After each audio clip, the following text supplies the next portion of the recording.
نجم ثاقب صاحب، ٹائمنگ کے حوالے سے میں سب سے پہلے بات کرنا چاہوں گی، کیونکہ قطر کرتا ہے، ظاہر قطر پر اسرائیل حملہ کرتا ہے، اور قطر ان گلف ممالک میں سے ایک ہے جو کہ یو ایس کا الائنس ہے، سیکیورٹی لیول پر سیکیورٹی کوپریشن ملتی ہے، اس امبریلا کے انڈر آتا ہے، بٹ وہ بریچ ہوتی ہے امبریلا اور یو ایس کچھ نہیں کرتا.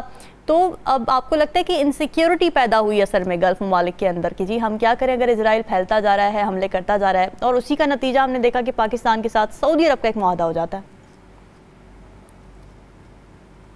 یہ تو بالکل ظاہر ہے، روز روشن کی طرح عیاں ہے یہ جو آپ نے قطر کی بات کی ہے، لیکن یہ اس کی فوری وجہ بنی ہے.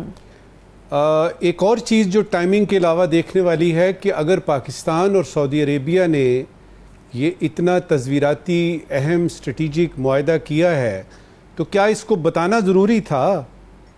کیا اس کا اعلان کرنا ضروری تھا؟ اور اگر اعلان کیا ہے تو اس کی ریمیفیکیشنز کیا ہیں، اس کے ریزنز کیا ہیں؟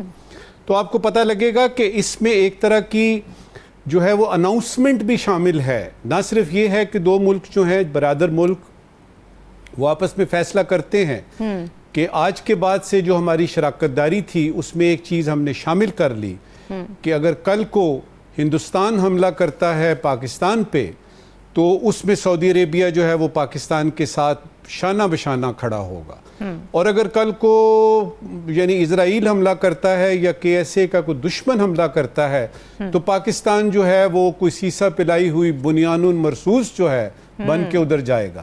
یہاں تک تو ٹھیک ہے.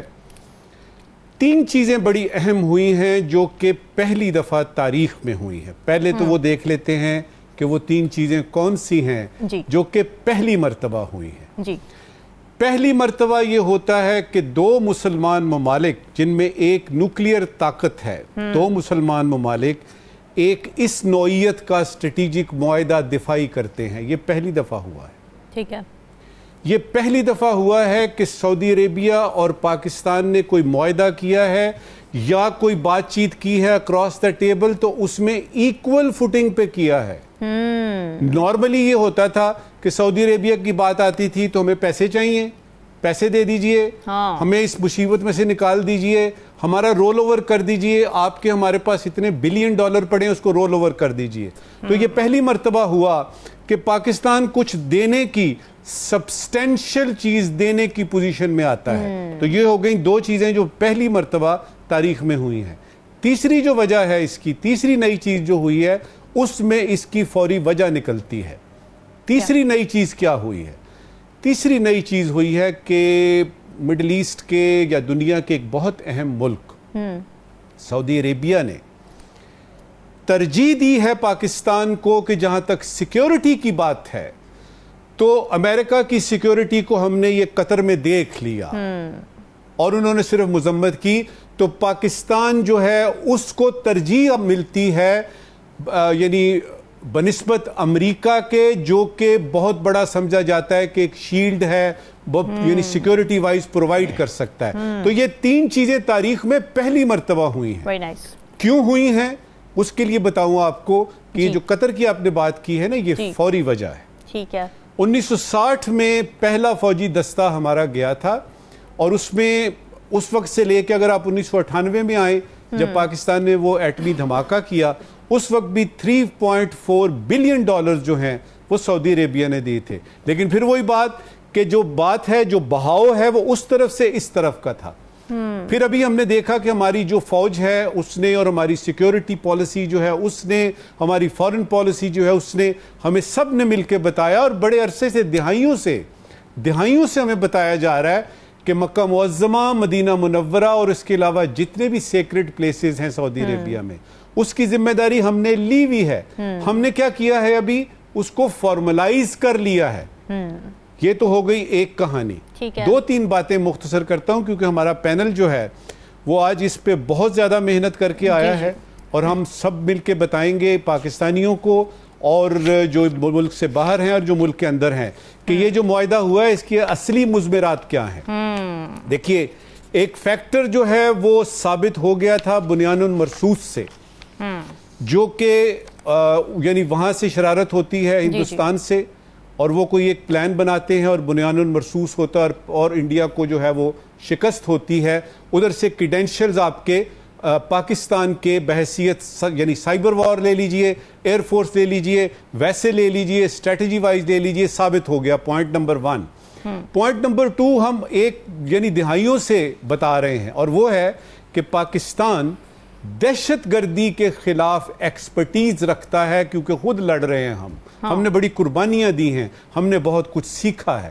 اور پھر یہ دو چیزیں جب ملتی ہیں تو مڈل ایسٹ کے جو خاص طور پہ جی سی سی کنٹریز ہیں، جو کہ ادھر سے ہوتیز ہیں، ادھر سے حزب اللہ ہیں، اور بہت ساری اور چیزیں بھی، یعنی جو آپ کی جو آپ کے دہشت گرد ہیں ان کے نشانے پہ ہیں. ایک وہ اینگل، اور پھر یہ کہ کل اگر ایران کے بعد قطر ہے تو اس کے بعد ہو سکتا ہے کہ سعودی عربیہ ہو. تو پاکستان نے اس خطے میں ایک نیٹ سٹیبلائزر کے طور پہ اپنے آپ کو نہ صرف ثابت کیا ہے، نیٹ سٹیبلائزر نہ صرف ثابت کیا ہے، بلکہ اس کا عملی ثبوت ہمیں یہ ملتا ہے کہ یہ معاہدہ ہوا ہے. نجم ثاقب صاحب، آپ کچھ کہنا چاہ رہے تھے؟ ایک دو بس مختصر باتیں. پہلی بات یہ کہ چونکہ اس معاہدے کا جو ہے وہ پتہ چلا ہے دنیا کو 3 دن پہلے، انڈیا کہتا ہے کہ ہمیں پہلے سے ہی پتہ تھا. اچھا بھئی، آپ کو پہلے سے پتہ تھا تو پھر آپ ہمیں بتاتے کہ اس طرح کی چیز ہو رہی ہے. تو وہاں پہ بھی تھوڑی سی حیران کن صورتحال ہے، امریکہ میں بھی تھوڑی سی حیران کن صورتحال ہے، چائنا کی طرف سے بالکل خاموشی ہے. تو پتہ یہ چلتا ہے کہ یہ معاہدہ جو ہے یہ پاکستان نے ایسے ہی نہیں کر لیا، اور ظاہر ہے کہ اس پہ کلیدی کردار جو ہے وہ آپ کے فیلڈ مارشل کا ہے. آپ کی سول ڈپلومیسی اور ملٹری ڈپلومیسی جو ہے انہوں نے مل کے یہ کام کیا ہے.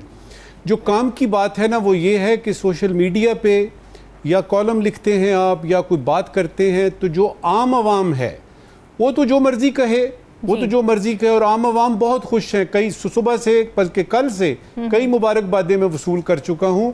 اسلام آباد جو ہے وہ گرین رنگ میں نہلا گیا تھا جب اس کی خبر آئی تھی. وہ تو سارے ان کو پتہ ہے، لیکن کچھ ایسے ہوتے ہیں لوگ ڈیٹریکٹرز جن کو ہم کہتے ہیں، تو ان کو کرنے دے پاتے ہیں. جو ذمہ داران ہیں خاص طور پہ منسٹریوں کو جو ہیڈ کر رہے ہیں، جو سپوکس پرسنز ہیں اپنی اپنی منسٹریوں کے، ان کو دیکھنا ہے کہ یہ ایک انتہائی سینسٹیو میٹر ہے. اس کی ابھی جزیات کا پوری طرح سے کم از کم ہمیں نہیں پتہ لگا، موٹے موٹے اس کے کانٹورز کا پتہ لگا ہے. تو جب کوئی منسٹر صاحب جو ہیں وہ آتے ہیں، ان سے پوچھا جاتا ہے تو وہ اس پہ ذرا تھوڑا سا تحمل مزاجی سے کہہ دیں کہ جی ISPR کے جو آپ کے ہیں سپوکس پرسن، ان سے بات کر لیں، فورن آفس کے سپوکس پرسن سے بات کر لیں، اسحاق ڈار صاحب سے بات کر لیں، فورن سیکٹری سے بات کر لیں. اس طرح سے کیا ہوگا کہ جو ذمہ داران بولتے ہیں نا وہ باہر کی دنیا میں دیکھا جاتا ہے. ہمارے ہاں یہ کہ کسی کو بھی کسی وقت جو ہے وہ سارا کچھ پتا ہوتا ہے کہ جی ہم سب پہ بات کر سکتے ہیں. تو گزارش یہ کرنی ہے کہ جو ذمہ داران ہیں وہ ان کو بات کرنے دیں، جن کو اس کا پتہ ہے اور ان کے پاس یہ اتھارٹی ہے، ان کی یہ ذمہ داری ہے کہ وہ عوام کو یا دنیا کو انٹرنیشنلی وہ اس کے بارے میں جزیات بتائیں.